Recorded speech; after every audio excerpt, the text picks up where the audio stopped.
Okay, well, welcome everybody. This is the UC Center Sacramento Speaker Series. Thank you all for joining us.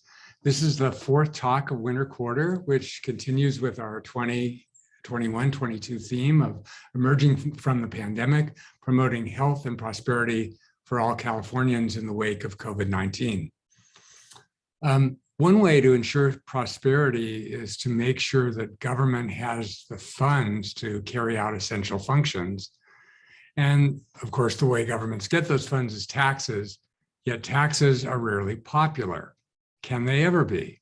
The answer might be critical to sustainable governance.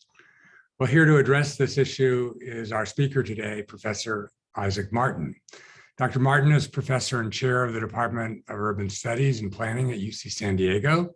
He's been at UCSD for nearly 20 years, where he's won numerous teaching awards and served as the chair of two departments. The other one was sociology. He did his undergraduate work at Carleton College and earned master's and PhD degrees in sociology from UC Berkeley. His work focuses on the causes of economic inequality, the political economy of taxation, and the prospects for economic redistribution, among other things. He's authored or edited 6 books, including Rich People's Movements, Grassroots Campaigns to Untax the 1%, published in 2013, which received the Charles Tilly Award from the American Sociological Association and the Distinguished Scholarship Award from the Pacific Sociologic Association. Well, having said all that, I thought the most interesting thing on Professor Martin's CV was the last line, references available on request. Suffice to say, with this kind of background, we didn't think it was necessary to check references. And so, Professor Martin, it's a pleasure to have you here. One word about questions. Please type in your questions into the Q&A function on Zoom at any time, or we can call on you live at the end of the session. So without further ado, please join me in welcoming Professor Isaac Martin. Thank you so much, and thank you for having me in this speaker series. It is a great pleasure to get to talk about some of this research with this group, and I am very much looking forward to the Q&A. The title of the talk, as you'll see, is Can Taxes Ever Be Popular? And I'm going to give away the answer right now. The answer is yes. They can and they often are, but not all taxes and not all the time. And so one of the most interesting questions to me has been to try to understand the conditions under which voters in a democracy will say yes to paying for the essential public goods that they say they value, and what conditions and the conditions under which they will say no. So trying to understand what makes the difference between the times when voters are willing to support new taxation and the times when voters are unwilling. We know a lot about this as social scientists, and a lot of what we know focuses on timing or circumstances under which people are asked about new taxes. For example, there's lots of historical evidence that during wartime, in the First World War and the Second World War, people became more willing to kind of bear tax burdens as a sort of patriotic sacrifice. And there's other comparative evidence that comparatively ethnically homogeneous societies may be more willing to support higher levels of taxation because of the ways in which trust and ethnicity often go together, and people may be less willing to pay taxes to support people who belong to ethnic outgroups compared to themselves. We know a lot, in other words, about sort of different characteristics of societies in different times and places that have said yes to taxes or no to taxes. I've become particularly interested, though, in what is it about the taxes themselves? That is there a way to write a policy that will make it more or less acceptable to voters, given a need to pay for some agreed upon public good? And to answer that question, I, together with a team of collaborators, have been focusing on data from California, making use of some interesting facts about the state of California to shed light on a very general problem. Alice Rivlin, the founder of the Congressional Budget Office, wrote in the late 1980s that the tax debates of the next few years are likely to be less concerned with equity and efficiency of taxes than with their political acceptability. And to me, that has been that idea that the political acceptability of taxes is something we can study, has been a real sort of charter for this research program. And since Alice Rivlin said those words to the American Economics Association in 1989, we have a lot more tools that allow us to learn something about the political acceptability of taxes. And many of those tools come from California. The critical feature of California, for the purposes of the research I'm going to talk about today, is that California's local governments are laboratories of what I call fiscal democracy, meaning that local governments in California frequently put directly to the voters proposals for new taxation. This results from a number of distinctive features of what scholars call California's fiscal constitution. That is not just the constitution of the state of California, but the general set of constitutional and statutory law, and that sets a framework for how we pay for the public sector in the state of California. In particular, 3 ballot propositions at the state level really set the stage for the research I'm going to describe here. Ever since 1978, what's called a special tax at the local level in California requires the approval of 2/3 of voters in the local electorate.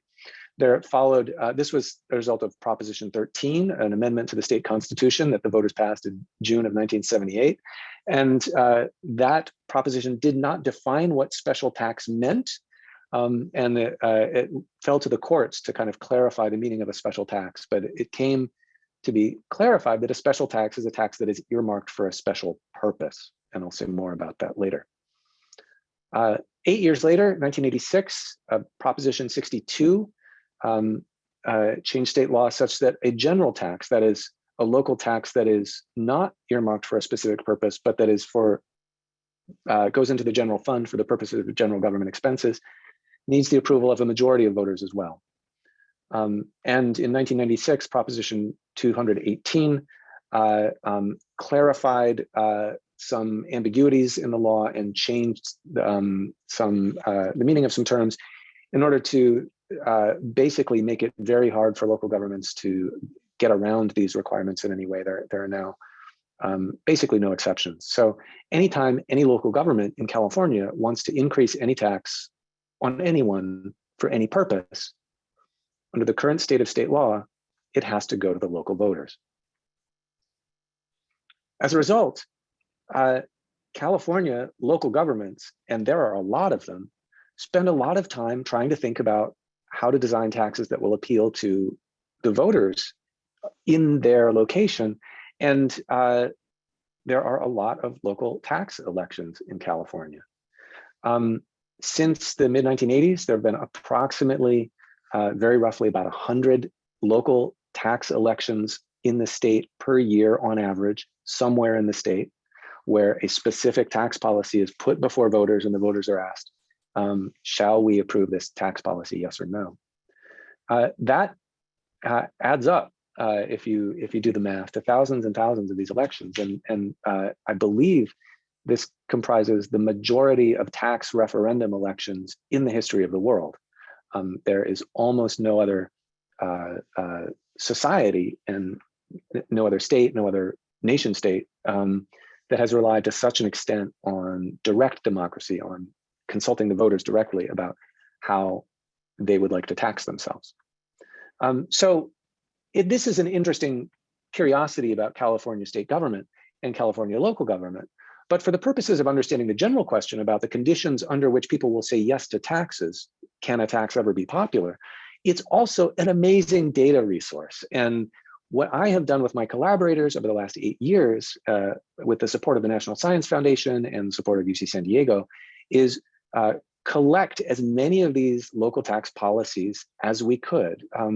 I had a team of research assistants that for several years was contacting county recorders and city clerks up and down the state to get information on tax measures that had been on the ballot in the past. We went to the archives, we digitized an enormous collection of some 3,000 of these measures. And we have been mining those data to try to figure out what it is about the policies that led some of them to pass and some of them to fail at the ballot box. And I want to highlight, before I get into the details, a few big picture findings that are among the most important things that I think we can learn from this California experience. The first is that support for local tax measures has increased over time. These data show the percentage of measures that pass and the average percentage of voters voting yes on local tax measures that go before voters in California. The data here come from the California Election Data Archive and the California Debt and Investment Advisory Commission. And I'm showing here a time series that goes from 1994 to 2012. And the pattern here clearly is of an increase over time in the percentage of measures that pass and the percentage of voters approving the average tax measure at the ballot. This pattern also has been found at the state level by the Brookings Institution scholar Vanessa Williamson, who collected data on state referendum elections on taxation since the 1970s, and documented indeed that more of them pass and that they have become more popular over time. We don't know whether that is because there's been a change in public opinion, or whether it is because local officials and others have become more sophisticated about designing policies that actually meet the democratic test. But we do know that this pattern exists. And so many of us who study politics in California carry around in our heads a kind of image of California as the land of a tax revolt. And we're really thinking about something that happened in the 1970s. What Dr. Williamson says about this is the tax revolt was a long time ago, and indeed it was. And the contours of public opinion and the landscape of democracy and taxation is very different from what it was in the 1970s. So what we have done now is to try to analyze what are the characteristics of the measures that pass and what are the characteristics of the measures that attract more votes. I should say also that these measures are very diverse in terms of their policy design. There are some limitations. So under California state law, local governments may not levy income taxes, they may not levy estate taxes or taxes on inherited wealth, and they may not levy ad valorem property taxes in excess of 1%. There are some other more specific restrictions, but within those limitations, local governments in California have been really creative about designing tax policies that can help them meet the revenue needs to provide public goods.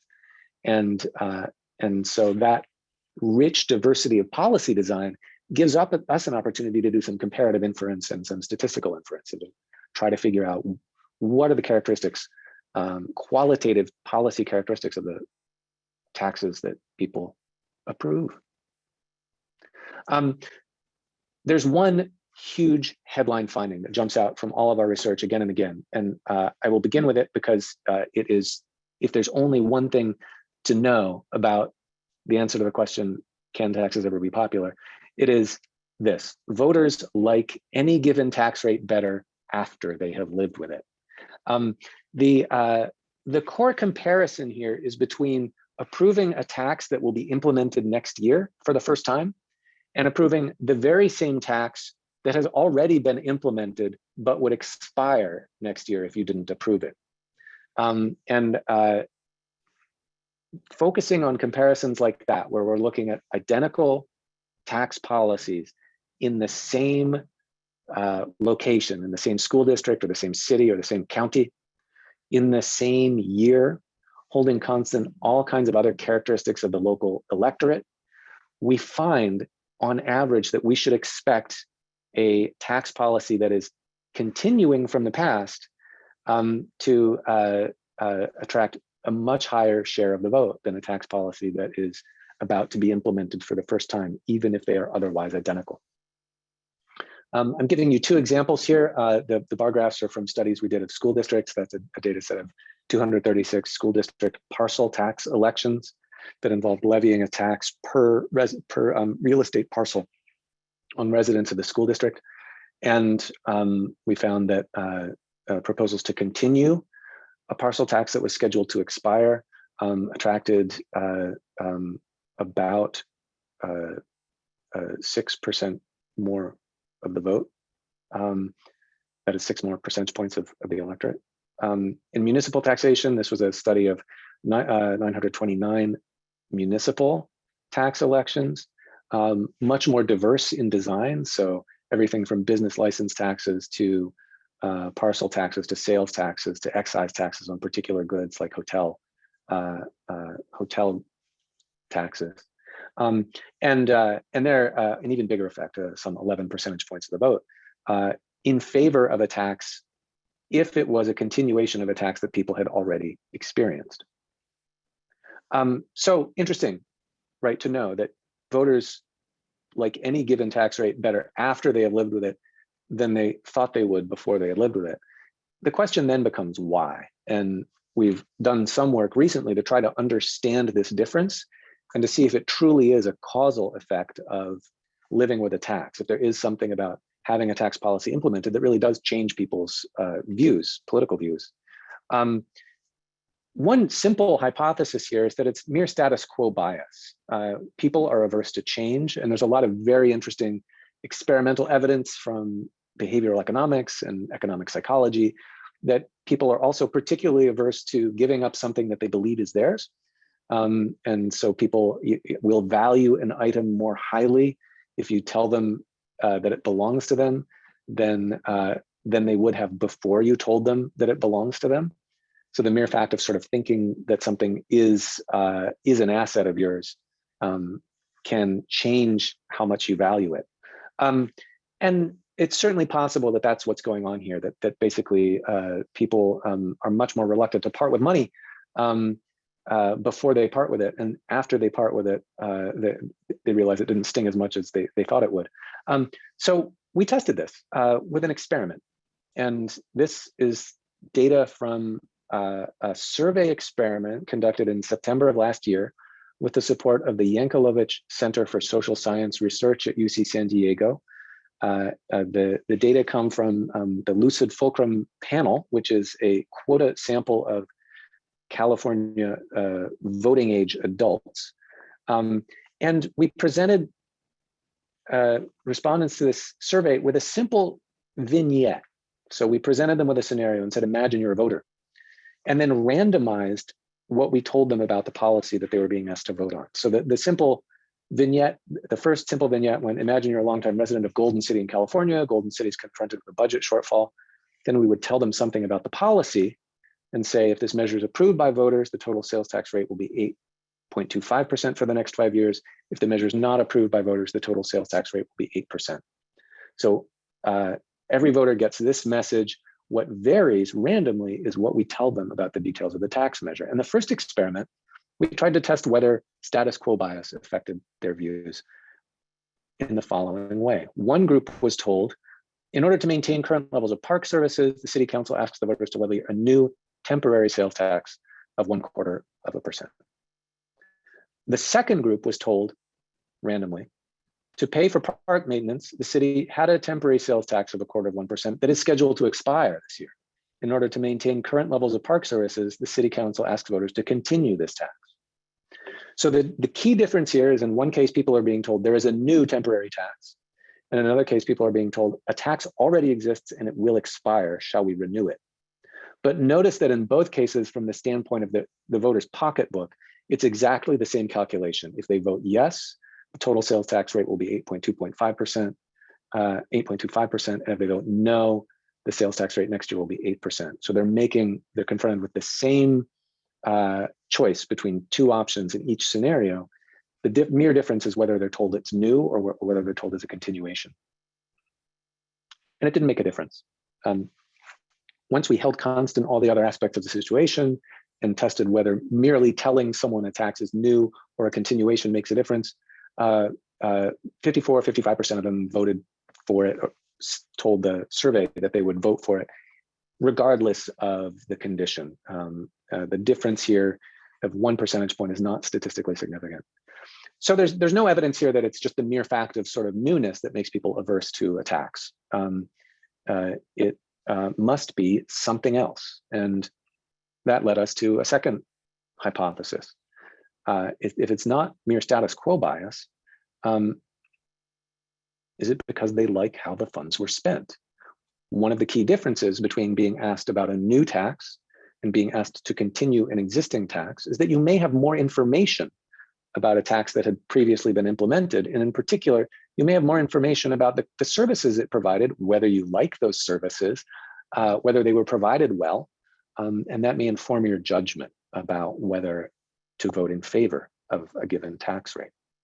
So we tested this again with a survey vignette, and we followed up on the previous survey vignette with another experiment, asking the same people, presenting them with a scenario that says, okay, that measure passed, it's 5 years later now. Imagine it's 5 years later and you're being asked whether to continue it. And in both scenarios, again, the economics of the decision are the same from the standpoint of the voter's pocketbook. In both cases, it is the continuation of an expiring tax. So that's being held constant. But what we varied randomly here was what we told voters about how the funds had been spent. For one group of voters, we told them 5 years later, the city council asks the voters to continue funding for park maintenance. That's it. The other group, we said, 5 years later, the parks are well maintained. The city council asks the voters to continue funding for park maintenance. A difference of 5 words. These, of course, are survey respondents entertaining a fictitious scenario. They have no actual experience of any actual decision being made that corresponds to this particular scenario. We're asking them merely to imagine that they have information that these imaginary parks are well maintained, but it made a difference, and a big difference. Voters who were told that the parks had been well maintained were much more likely, by 13 percentage points, more likely to vote in favor of continuing the tax.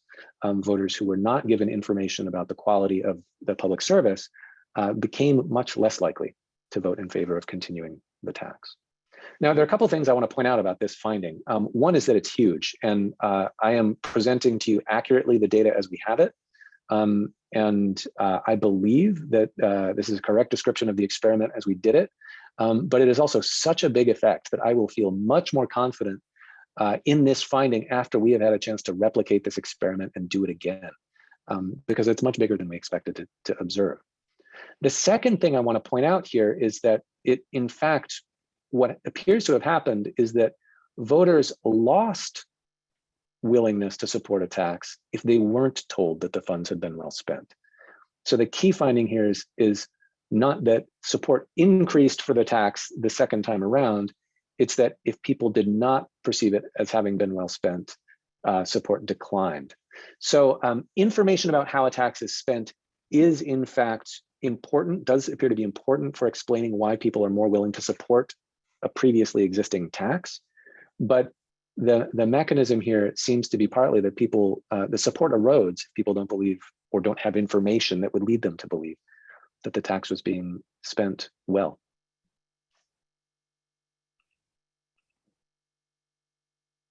So this is, again, if you could take away only one thing from this research, I think the most important finding is this, that voters are more likely to favor a tax after they have lived with it, and that appears to be because they appreciate public services rather than that they somehow love the tax itself or become immune to noticing it or something. It's that they appreciate that they get something in exchange for it. So if there were only one thing to note, it would be that. But of course, knowing that makes it very hard to know how to get voters to approve the tax in the first place, or to know what it was that led voters to approve any given tax the first time.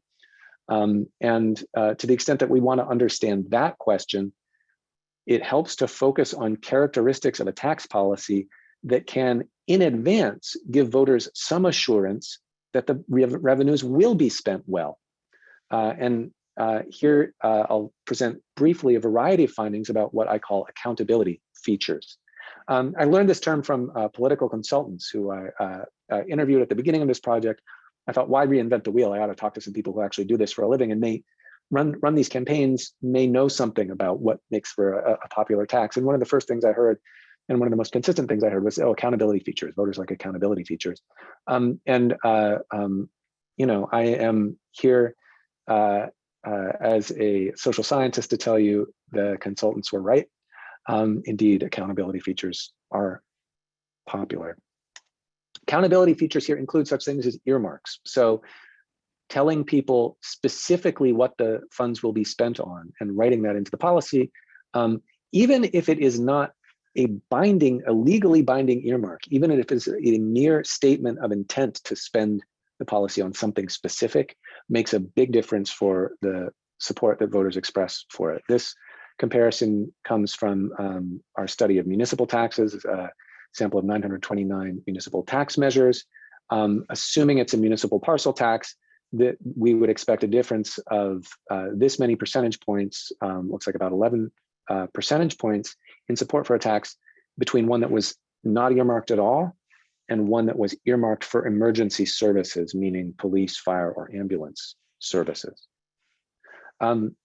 Now, that's partly because police, fire, and ambulance services in particular are popular, and there are other things you could earmark a tax for that would not be as popular as this. But about half of that gap, about half of that 10, 11 point gap, is actually the mere fact that it is earmarked, that voters are given specifics about what the tax will be spent on. Voters appear to like specifics. We followed up on that research to try to understand what it was about things like emergency services that made them more popular with voters, or if we could actually learn anything from the vast array of these policies about characteristics of those things that make them more popular than others. And I could dwell for a long time on this very visually busy slide.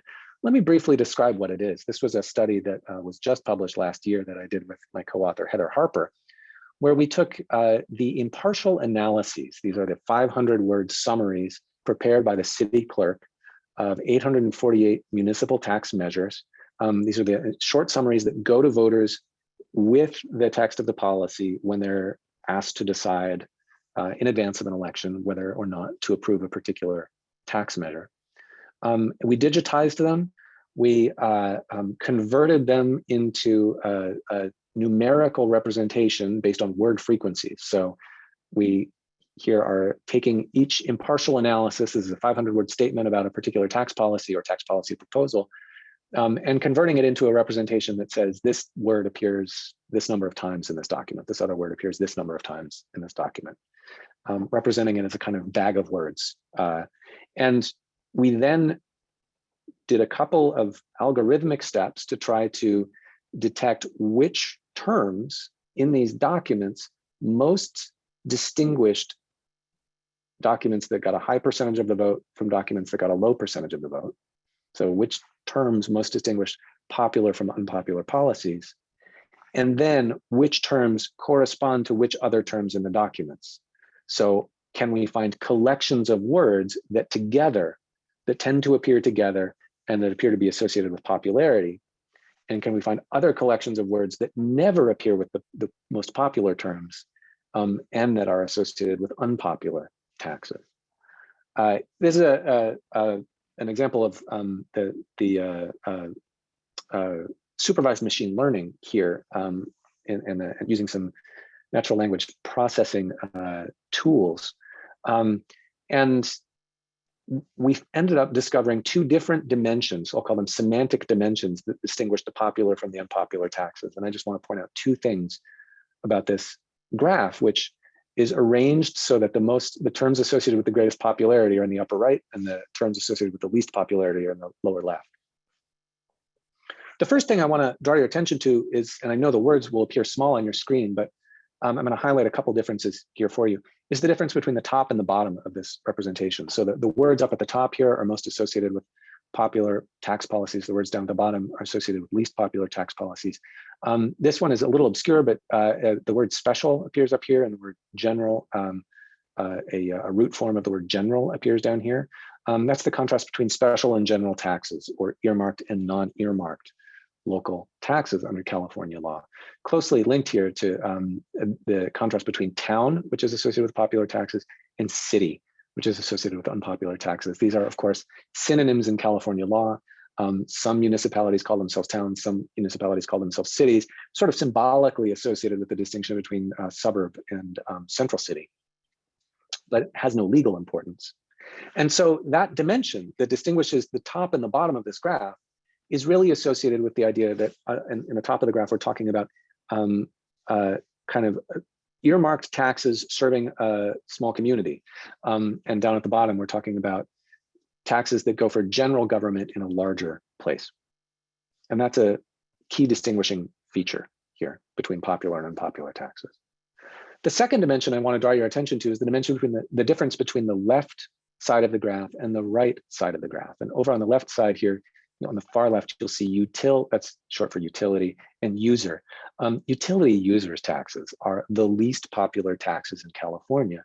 And opposite to that, on the other side of the graph, you'll see terms like parcel, residential, non-residential, and also paramedic, medical, insurance.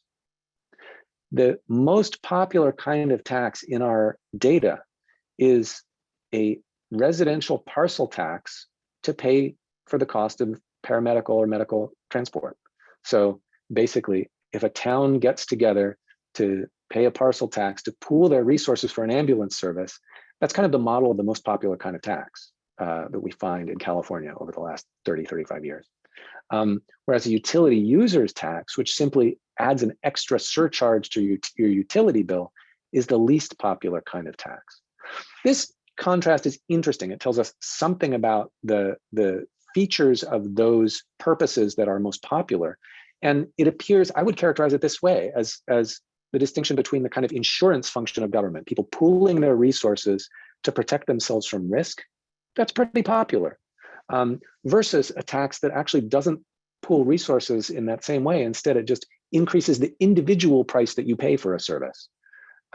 So it's the contrast between having your water bill go up and getting to share your ambulance bill with your neighbors.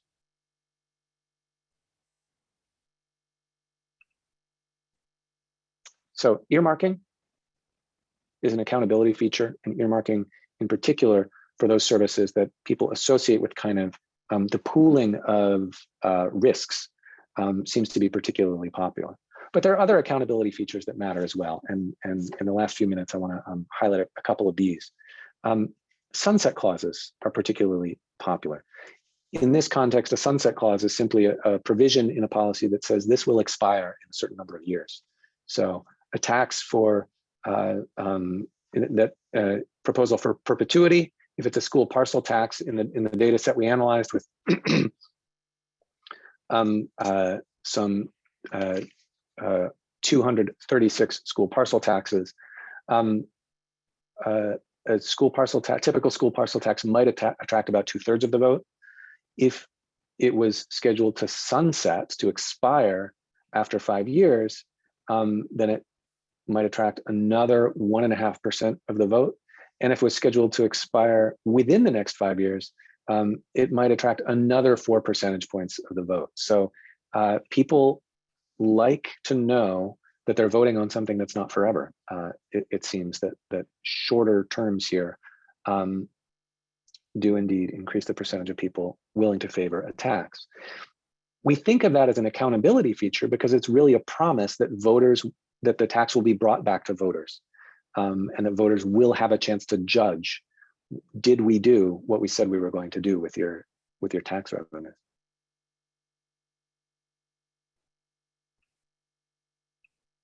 Finally, citizens advisory commissions. It has become increasingly common, especially in school tax measures, to require the creation of a citizens advisory commission to oversee how funds are spent and to review annual audits of spending from a particular measure. This is actually required by state law for school bond measures, but it started to come into practice also for school tax measures for which it was not required. So we have interesting comparisons we can do here between otherwise similar policies, some of which promise the creation of a citizens advisory commission to oversee how the funds are spent, and some of which do not. And it does indeed appear to make a difference. Notice that the size of this difference doesn't look huge. We're talking about maybe 3 percentage points of the vote on average. And this is, again, after statistical adjustment for what school district we're talking about, characteristics of the electorate, and what year it is, and so forth. So it doesn't look like a big difference. But notice also that this is the difference between a tax measure that barely squeaks past that 2/3 threshold required for passage of a special tax, and a tax measure that is kind of a slam dunk.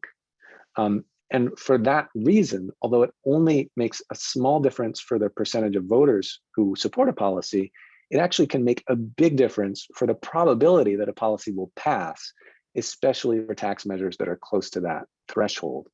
Accountability features like this seem to make the most difference for voters who are on the margin or making up their mind about whether or not to support something. And in cases where that marginal voter is really close to the 2/3 threshold for passage, adding an accountability measure like this really does seem to make a big difference for the probability that a tax policy will become law. So I want to conclude with some big picture implications, some theoretical conclusions. There's a long tradition in political economy going back to the 19th century that tries to understand why it is since the middle of the 19th century that people in all of the industrialized countries became willing to live with much, much more expensive forms of government. Why is it that people in rapidly developing and now developed countries put up with a very large government share of economic activity? And one of the classic arguments for going back to the 19th century was they do it because they're duped. There's something called fiscal illusion. People don't actually know how much tax they pay. And if they only knew, they wouldn't support it. And a famous treatise from the 19th century listed a catalog of various ways you could design a tax policy to fool people about just how much tax they were paying. This line of thinking is very old, but it also has remained popular in some corners of academic thinking about tax policy. My favorite example is the great Berkeley political scientist Harold Walensky, now late political scientist Harold Walensky, who thought very hard about how to pay for the advanced welfare states that all of the most developed countries support. And he drew the conclusion that the way to support a very effective social safety net and a very expensive social safety net was to rely on what he called invisible taxes. And he had the idea that certain kinds of taxation were more supported by voters because voters just didn't notice them. That's a really troubling idea for democratic theory, of course. And so I think one of the bigger theoretical conclusions of the research I've been describing to you today is that in fact that's wrong, that people appear to prefer taxes that are transparent in the sense that they're given clear promises about what the taxes will be spent on. They have accountability mechanisms to verify that the taxes were spent in ways that they value. And the good news, I take it as good news here, that basically democracy and good government in this domain at least seem to go hand in hand, that if tax revenues are spent well and voters are informed about how tax revenues are spent, that in fact, they will be willing to continue paying for the goods that they wish to have from the public sector. The second big picture finding I want to talk about is methodological. When I began this project, I had the idea that mining this incredible treasure trove of data would reveal new secrets about how to write tax policies that would be consistent with our highest democratic, small d democratic aspirations, that would really sort of, allow us to realize the people's will and allow people to get what they wanted out of government without at a price they were willing to pay, without saying, yes, I want you to spend on that. No, I don't want to pay for it, without that sort of something for nothing problem that we often encounter in voting behavior. And I thought that, I would unlock new secrets that would change how campaigns and referendum campaigns thought about these things. One of the things I've learned is that there are real limits on what you can achieve even with advanced machine learning techniques applied to data like this.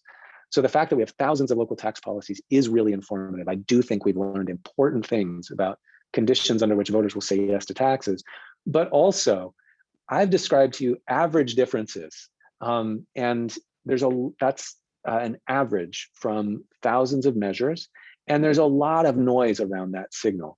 There are a lot of cases that don't resemble the average, and in fact, if you relied only on the average and you every time guessed that the election would go exactly the way my statistical models here predict, you would, on average, be off by maybe 10 percentage points of the vote because most elections aren't precisely like the average election. Another way to say that is don't fire your pollster yet. There's a lot of important information about what voters in a particular place want in a particular time that's very different from what voters in another place and time might want. San Diego is not San Francisco, and neither San Diego nor San Francisco is Elk Grove. And so just understanding the particulars of the situation, of course, still continues to be very important for understanding the conditions under which voters will approve taxation. Nevertheless, if we think about the fundamental question of can a tax policy be popular, the answer is clearly yes. A lot of them are, and can indeed say some pretty specific things about ones that are pretty consistently more popular than others. I think that's useful to know theoretically, and I hope it has some practical use for us as we try democratically to run a self-governing society together. So I will conclude my remarks there.